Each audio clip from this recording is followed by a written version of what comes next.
शेतकऱ्यांसाठी आजच्या ठळक बातम्या व शेतकऱ्यांसाठी राज्य सरकारचा अतिशय महत्त्वाचा निर्णय झालेला असून आता सरसकट शेतकऱ्यांच्या बँक खात्यावरती पैसे जमा होणार आहेत। त्याचबरोबर शेतकऱ्यांसाठी अतिशय महत्त्वाची आणि दिलासा देणारी देखील बातमी आलेली आहे। जे शेतकरी मित्र व्हिडिओला शेवटपर्यंत पाहतील त्यांना संपूर्ण बातम्या पाहायला मिळणार आहेत। त्यासाठी शेतकरी मित्रांनो व्हिडिओला शेवटपर्यंत पहा व चॅनलवरती जर नवीन आलेला असाल तर आताच दिलेल्या पांढऱ्या कलरच्या सबस्क्राइब बटनला क्लिक करून या चॅनलला नक्की सबस्क्राइब करा, जेणेकरून तुम्हाला दररोज अशाच महत्त्वपूर्ण बातम्या या चॅनलवरती पाहायला मिळतील। पहिलेच पीक विम्यासंदर्भातील बातमी। शेतकऱ्यांना आर्थिक दिलासा, खरीप पीक विम्याचे 137 कोटी रुपये प्राप्त।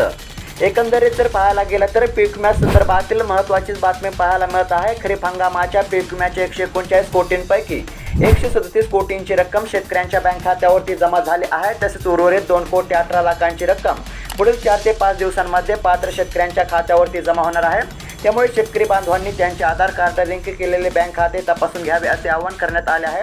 त्याचबरोबर शेतकरी मित्रांनो बुलढाणा, नंदुरबार, सांगली व वाशिम या 4 जिल्ह्यांच्या क्लस्टर 7 नुसार 541 कोटींची रक्कम जमा झाली आहे। त्यामुळे बुलढाणा, नंदुरबार, सांगली व वाशिम या 4 जिल्ह्यातील शेतकऱ्यांना आर्थिक दिलासा मिळाला आहे। व शेतकरी मित्रांनो तुमच्या जिल्ह्यासंदर्भातील देखील पीक विम्याची बातमी आपण पाहणार आहोत, त्यासाठी व्हिडिओला शेवटपर्यंत पहा। अखेर अतिवृष्टीच्या नुकसान भरपाईला मंजुरी, लवकरच शेतकऱ्यांच्या बँक खात्यावरती जमा होणार नुकसान भरपाईचे पैसे। आता जर पाहायला गेलं तर राज्यातील नुकसानग्रस्त शेतकऱ्यांसाठी दिलासा देणारी बातमी पाहायला मिळत आहे। आता शेतकऱ्यांना जिरायत पिकांसाठी प्रति हेक्टरी 13,600 रुपये, बागायत पिकांसाठी प्रति हेक्टरी 27,000 रुपये आणि बहुवार्षिक पिकांच्या नुकसानीसाठी प्रति हेक्टरी 36,000 रुपये 3 हेक्टरच्या मर्यादेमध्ये अशी नुकसान भरपाई देण्यात येणार आहे।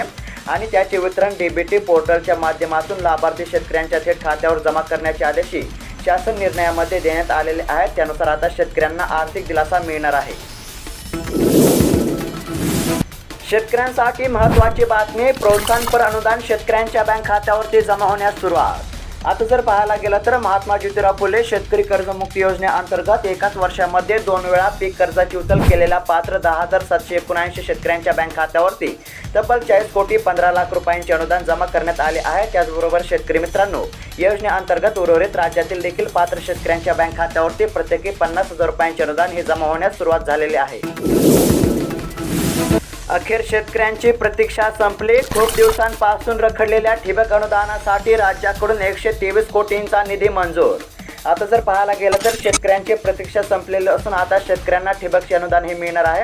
खूप दिवसांपासून रखडलेल्या ठिबक अनुदानासाठी राज्य सरकारकडून 123 कोटींचा निधी मंजूर केलेला आहे आणि त्यानुसार आता शेतकऱ्यांच्या बँक खात्यावरती ठिबकचे हे अनुदान जमा होणार आहे। शेतकऱ्यांना केंद्र सरकार दरमहा 3,000 रुपये पेन्शन देणार। जर पाहायला गेलं तर शेतकऱ्यांसाठी महत्त्वाचीच बातमी आहे। प्रधानमंत्री किसान सन्मान योजनेद्वारे केंद्र सरकार पात्र शेतकऱ्यांच्या बँक खात्यावरती 3 हप्त्यांमध्ये 6,000 रुपये पाठवत असते। आतापर्यंत 17 हप्त्यांची रक्कम म्हणजे 34,000 रुपये शेतकऱ्यांच्या बँक खात्यावरती जमा करण्यात आले आहेत। पीएम किसान सन्मान योजनेप्रमाणेच प्रधानमंत्री किसान मानधन योजना देखील शेतकऱ्यांसाठी महत्त्वाची आहे। पीएम किसान मानधन योजनेद्वारे शेतकऱ्यांना वयाच्या 60 वर्षानंतर दरमहा 3,000 रुपयांचे पेन्शन मिळणार आहे। बफर स्टॉकमधील कांद्याची किरकोळ विक्री सुरू।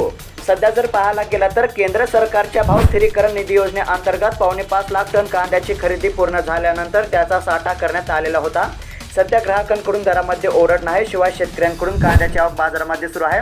तसेच बफर स्टॉकमधील कांद्याची किरकोळ दरामध्ये विक्री देखील सध्या सुरू असल्याचे पाहायला मिळत आहे। गणेश चतुर्दशीच्या मुहूर्तावर कापूस खरेदीत सुरुवात। नव्या मालाला 7,153 रुपये भाव।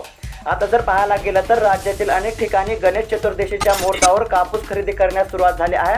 तसेच राज्यातील अनेक ठिकाणी सध्या कापसाला 7,153 रुपये भाव मिळत आहे। मात्र आगामी काळामध्ये कापसाचे दर कशी राहतील असा सध्या शेतकऱ्यांना प्रश्न पडलेला आहे। सरकार शेतकऱ्यांच्या पाठीशी, मुख्यमंत्री एकनाथ शिंदे अतिवृष्टीग्रस्तांना मदतीचे आश्वासन। जर पाहायला गेलं तर यंदा राज्यामध्ये सगळीकडे चांगला पाऊस झाला आहे, त्यामुळे शेतकरी बांधवांमध्ये उत्साह आहे।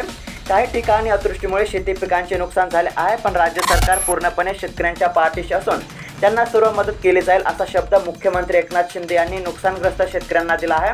त्यामुळे आता लवकरच नुकसानग्रस्त शेतकऱ्यांना आर्थिक दिलासा मिळू शकतो।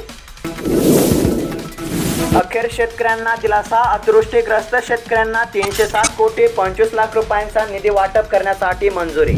आता जर पाहायला गेलं तर राज्यातील नुकसानग्रस्त शेतकऱ्यांना दिलासा मिळाला आहे। मागील काही दिवसांपूर्वी अतिवृष्टीमुळे शेती पिकांचे मोठे नुकसान झाले होते। याकरिता राज्य सरकारने 307 कोटी 25 लाख रुपयांचा निधी वाटप करण्यासाठी मंजुरी दिली असून हा निधी आता लवकरच शेतकऱ्यांच्या बँक खात्यावरती जमा होणार आहे। मात्र यासाठी शेतकऱ्यांना ई-केवायसी करणे बंधनकारक आहे। सप्टेंबरमध्ये राज्यात सरासरीपेक्षा अधिक पावसाची शक्यता। आता जर पाहायला गेलं तर सप्टेंबर आणि ऑक्टोबर महिन्यामध्ये राज्यात पाऊसमान कसे राहतील, त्याचबरोबर पुढच्या आठवडाभरामधील पावसाचा अंदाज काय आहे व ला निनाची स्थिती कशी आहे याविषयी हवामान विभागाचे निवृत्त शास्त्रज्ञ माणिकराव खुळे यांच्याशी संवाद साधलेला असून सप्टेंबरमध्ये राज्यात सरासरीपेक्षा अधिक पावसाची शक्यता वर्तवण्यात आलेली आहे। शेतकऱ्यांसाठी महत्त्वाची बातमी, 12,000 शेतकरी ई-केवायसी विना 162 कोटी रुपये तिजोरीत पडून। आता जर पाहायला गेलं तर 12,000 शेतकऱ्यांची ई-केवायसी नसल्यामुळे त्यांचे 162 कोटी रुपये तिजोरीत पडून आहेत। याचा लाभ घेण्यासाठी शेतकऱ्यांना तात्काळ ई-केवायसी करण्याचे आवाहन करण्यात आले आहे। जे शेतकरी ई-केवायसी करणार आहेत अशाच पात्र शेतकऱ्यांच्या बँक खात्यावरती आता नुकसान भरपाईचे पैसे जमा होणार आहे। सोयाबीनला 9,000 रुपये भाव द्या, स्वाभिमानी शेतकरी संघटनेचा मोर्चा। आता जर पाहायला गेलं तर सोयाबीनला प्रति क्विंटल 9,000 रुपये तर कापसाला किमान 12,500 रुपये भाव देण्यात यावा यासह अन्य मागण्यांसाठी स्वाभिमानी शेतकरी संघटना व निर्धार संघर्ष समितीच्या वतीने मोर्चा काढण्यात आलेला होता। त्याचबरोबर शेतकरी देखील सोयाबीनला हमीभाव देण्याची मागणी करत असल्याचे सध्या पाहायला मिळत आहे। अखेर शेतकऱ्यांसाठी दिलासा देणारी बातमी, पंचनाम्याची चिंता नको, देऊ सरसकट मदत, राज्याचे कृषी मंत्री धनंजय मुंडे यांची घोषणा। एकंदरीत जर पाहायला गेलं तर मागच्या काही दिवसांमध्ये झालेल्या अतिवृष्टीमुळे लाखो हेक्टर क्षेत्रावरील पिके वाया गेली आहेत। या पिकांचे पंचनामे करण्याची मागणी ठिकठिकाणी होत आहे। या पार्श्वभूमीवर अतिवृष्टी बाधित भागाला भेट दिल्यानंतर राज्याचे कृषी मंत्री धनंजय मुंडे यांनी पंचनाम्याची चिंता करू नका, पिकांच्या नुकसानीसाठी सरसकट मदत दिली जाईल अशी घोषणा केली आहे। त्यामुळे आता शेतकऱ्यांना दिलासा मिळाला आहे। नाफेडच्या विक्रीमुळे कांदा दरामध्ये घसरण, एनसीसीएफने खरेदी केलेल्या कांद्याची 35 रुपये किलो दराने विक्री। सध्या जर पाहायला गेलं तर राष्ट्रीय सहकारी ग्राहक संघटना आणि राष्ट्रीय कृषी सहकारी विपणन महासंघाने खरेदी केलेल्या कांद्याची 35 रुपये किलो दराने बाजारामध्ये विक्री सुरू केल्यामुळे कांद्याचे दर प्रति क्विंटल 250 ते 400 रुपयांनी पडले आहेत। त्यामुळे शेतकऱ्यांची नाराजी पाहायला मिळत आहे।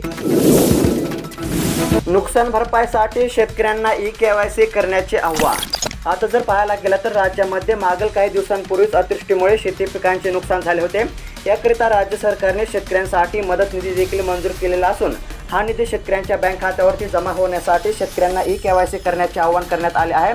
जे शेतकरी ई-केवायसी करणार आहेत अशाच पात्र शेतकऱ्यांच्या बँक खात्यावरती आता नुकसान भरपाईचे पैसे जमा होणार आहेत। नुकसानग्रस्त भागाची जरांगेंकडून पाहणी, सरकारने शेतकऱ्यांना वेठीस धरू नये। आता जर पाहायला गेलं तर अवकाळी पावसामुळे झालेल्या नुकसानीची मराठा आरक्षण आंदोलनाचे नेते मनोज जरांगे यांनी शेतकऱ्यांच्या बांधावर जाऊन पाहणी केली। यावेळी जरांगे यांनी ग्रामस्थांशी संवाद साधून आम्ही आपल्यासोबत आहोत असा दिलासा दिला व नुकसान भरपाई देण्याची मागणी केली।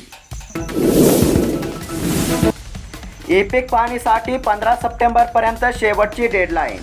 आता जर पाहायला गेलं तर शेतकऱ्यांना ई-पीक पाहणीसाठी 15 सप्टेंबरपर्यंतची शेवटची मुदत आहे। त्यामुळे शेतकऱ्यांनी तात्काळ आपल्या पिकांची ई-पीक पाहणी करून घेण्याचे आवाहन करण्यात आले आहे। जे शेतकरी आपल्या पिकांची ई-पीक पाहणी करून घेणार आहेत अशा शेतकऱ्यांना आगामी काळामध्ये पीक विम्याचा व नुकसान भरपाईचा लाभ मिळणार आहे।